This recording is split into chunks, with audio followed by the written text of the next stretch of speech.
तो वही अगली बड़ी खबर आ रही है, आपको बता दें कि बड़ी खबर आ रही है राहुल की यात्रा को लेकर, न्याय यात्रा को लेकर ये बड़ी खबर है। तो आज बिहार पहुंचेगी कांग्रेस की भारत जोड़ो न्याय यात्रा। बदले हुए राजनीतिक समीकरण के बीच ये यात्रा हो रही है। तो सिलीगुड़ी से बिहार के किशनगंज जिला पहुंचेंगे राहुल गांधी।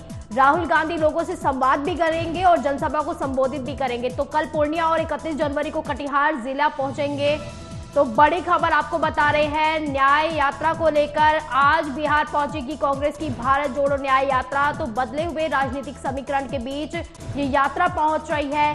सिलीगुड़ी से बिहार के किशनगंज जिला पहुंचेंगे राहुल गांधी। तो राहुल गांधी लोगों से इस दौरान संवाद भी करेंगे, जनसभा को भी संबोधित करने वाले। तो कल पूर्णिया और 31 जनवरी को कटिहार जिला पहुंचेंगे। तो बड़ी खबर आपको बता रहे हैं पटना से, जहां पर आज बिहार पहुंचेंगे कांग्रेस की भारत जोड़ो न्याय यात्रा। तो बदले हुए राजनीतिक समीकरण के बीच ये यात्रा निकलने वाली है। सिलीगुड़ी से बिहार के किशनगंज जिला पहुंचेंगे राहुल गांधी। तो राहुल गांधी लोगों से इस दौरान संवाद भी करने वाले और जनसभा को संबोधित भी करेंगे। तो कल पूर्णिया और 31 जनवरी को कटिहार जिला पहुंचेंगे।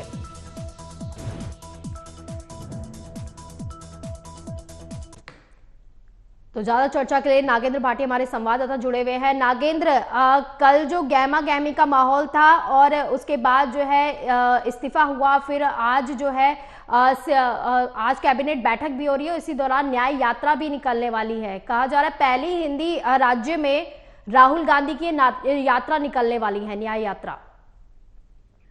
बिल्कुल, देखिए न्याय यात्रा को लेकर सबसे जो रोचक कमेंट है वो जयराम रमेश की तरफ से आया है। जिस तरह का बिहार में कल फेरबदल हुआ है, उसके बाद उन्होंने कहा है कि जो न्याय यात्रा निकाली जा रही है कांग्रेस की, उससे बीजेपी और उसके घटक दल घबराए हुए हैं।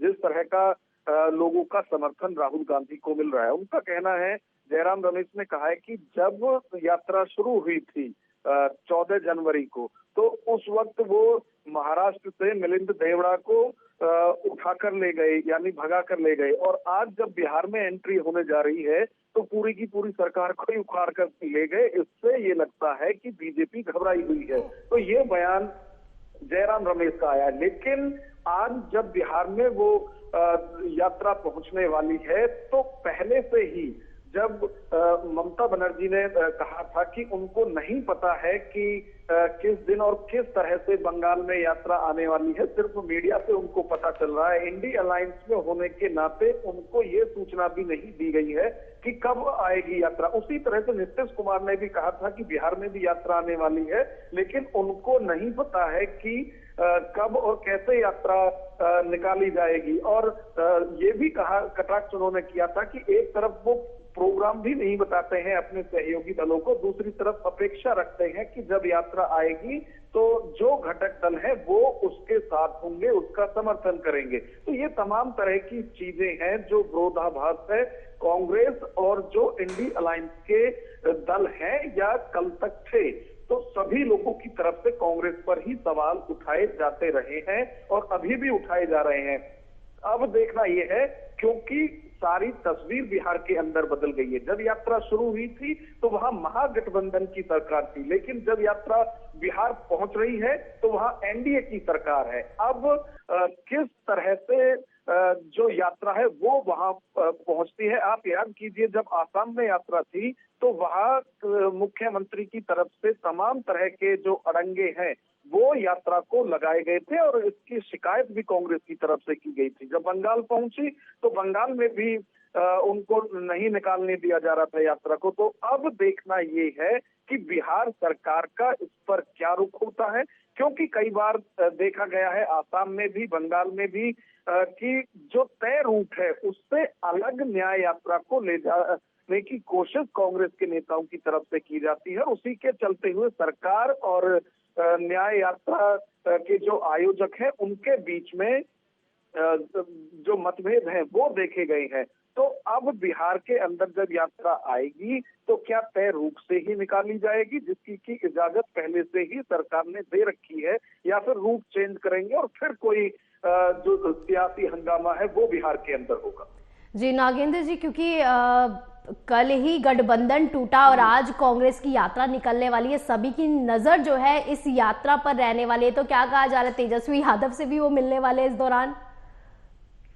देखिए, अब जिस तरह से वहां ये सियासी परिवर्तन हुआ है, मुझे लगता है कि निश्चित तौर पर आरजेडी इस यात्रा का पूरा समर्थन करेगी, क्योंकि अब उनको सिर्फ बिहार के अंदर कांग्रेस से ही आस है। कांग्रेस सबसे पुरानी पार्टी है और अभी भी बिहार के अंदर उनके 19 एमएलए हैं। तो जो इंडी अलायंस है, अब खास तौर से आरजेडी बिहार के अंदर कांग्रेस से और जो लेफ्ट पार्टी है उनसे बड़ी उम्मीद रखती है। और जब न्याय यात्रा निकलेगी तो मुझे लगता है कि आरजेडी की तरफ से समर्थन दिया जाएगा। लेकिन सवाल वही है कि क्या आरजेडी के नेताओं को भी पहले कांग्रेस की तरफ से सूचित किया गया है कि उनकी जो न्याय यात्रा है वो कहां से होकर गुजरेगी, और क्या उसमें उनको कहा गया है कि आरजेडी के नेता भी शामिल हो?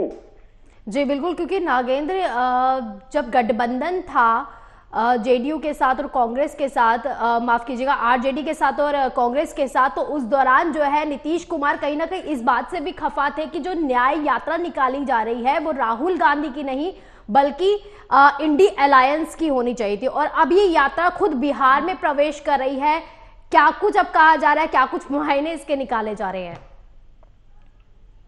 बिल्कुल, मैं वही कह रहा हूं कि आज देखने वाली बात यही होगी कि जब इंडी अलायंस में थे नीतीश बाबू, उस वक्त भी उन्होंने तमाम किंतु परंतु इस न्याय यात्रा के लिए निकाले थे और शुरू से ही ये कहा था कि आप मणिपुर से यात्रा शुरू कर रहे हैं तो उसमें इंडी अलायंस के नेता भी शुरू से ही शामिल हो, चाहे न्याय यात्रा आपकी है, चाहे राहुल गांधी ही इसकी अगुवाई करें, लेकिन जो महागठबंधन के लोग हैं वो शुरू से ही उसमें दिखाई देने चाहिए। इस चीज को नीतीश कुमार ने शुरू से ही रखा था, लेकिन उनकी नहीं सुनी गई थी। तो ये सभी पॉइंट हैं जो एक साथ जुड़कर और ये बड़ा जो धमाका हुआ है वो इसी तरह से हुआ है। कांग्रेस से भी नाराजगी थी, आरजेडी से भी नाराजगी थी, और जो माहौल बन रहा था उन सबको देखते हुए ही ये सत्ता पटाक्षेप बिहार के अंदर हुआ है। लेकिन आज न्याय यात्रा जब वहां से निकलेगी तो सरकार का क्या रुख होगा, और जो अभी इंडी अलायंस के घटक दल बचे हुए हैं, चाहे आरजेडी हो या फिर वो कम्युनिस्ट पार्टी हो, उनका क्या रुख रहता है, किस तरह का सहयोग या लेकिन नागेंद्र कहीं ना कहीं ममता बनर्जी ने भी ये इशारा किया कि नीतीश के जाने से कोई फर्क नहीं पड़ता, आरजेडी ने भी ये इशारा किया। लेकिन जब से नीतीश कुमार गए हैं, जब से जेडीयू अलग हुई है, क्या कहा जा रहा है इंडिया अलायंस पूरी तरह से अब बिखर जाएगा? क्या कुछ चुनौती अब उनके सामने पैदा हो गई है?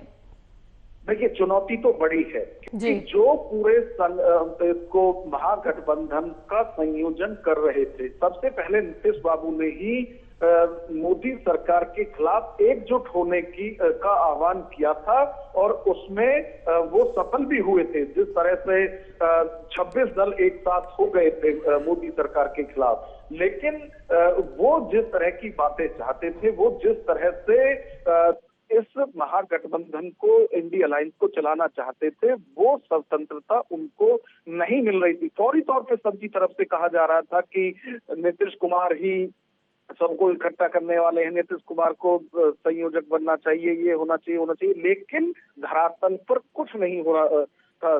नीतीश कुमार की तरफ से ये कहा जा रहा था कि सीट शेयरिंग के लिए जल्द से जल्द आपस में बात करके फैसला कर लेना चाहिए, जिससे कि जल्दी ही सबको पता चले कि कहां से किस पार्टी का उम्मीदवार होगा। लेकिन उस चीज को तवज्जो ही नहीं दी जा रही थी। उनके खास सहयोगी आरजेडी से लालू यादव भी ये कह रहे थे कि सीट शेयरिंग में कोई जल्दबाजी नहीं करनी चाहिए। तो ये सभी चीजें थी और अब जबकि वो अलग हो गए हैं, अब देखने वाली बात ये होगी कि इंडिया अलायंस अब आगे क्या करेगा। बहुत बहुत शुक्रिया आपका इन तमाम जानकारी के लिए।